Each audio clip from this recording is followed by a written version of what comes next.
દેશની સીમાઓ માતાના વસ્ત્ર સમાન છે. તેનું રક્ષણ કરવું દરેક ભારતીયની ફરજ છે.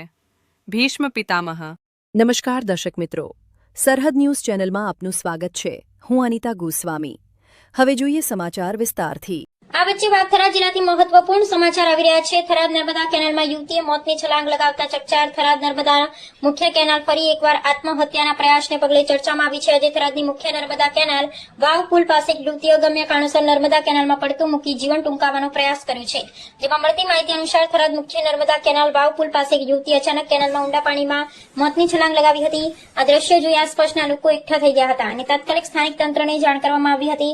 જેમાં પ્રાથમિક તપાસમાં સામે આવી છે કે યુવતી થરાદના માલસણ ગામની વતની છે. જેમાં ઘટનાની જાણ થતાં થરાદ ફાયર બ્રિગેડની ટીમ તાત્કાલિક ઘટના સ્થળે દોડી આવી હતી. જેમાં ફાયર ફાઈટરો અને સ્થાનિક તરવૈયાઓ દ્વારા કેનાલના ધસમસતા પ્રવાહમાં યુવતીની શોધખોળ હાથ ધરવામાં આવી છે. જોકે હજુ સુધી યુવતીનો કોઈ પત્તો મળ્યો નથી. જોકે ભરબપોરે બનેલી આ ઘટનાને પગલે પુલ પર લોકોના ટોળેટોળા ઉમટી પડ્યા હતા. જેમાં યુવતીએ કયા કારણોસર અંતિમ ડગલું ભર્યું તે અંગે હજુ સુધી કોઈ સત્તાવાર માહિતી પ્રાપ્ત થઈ નથી.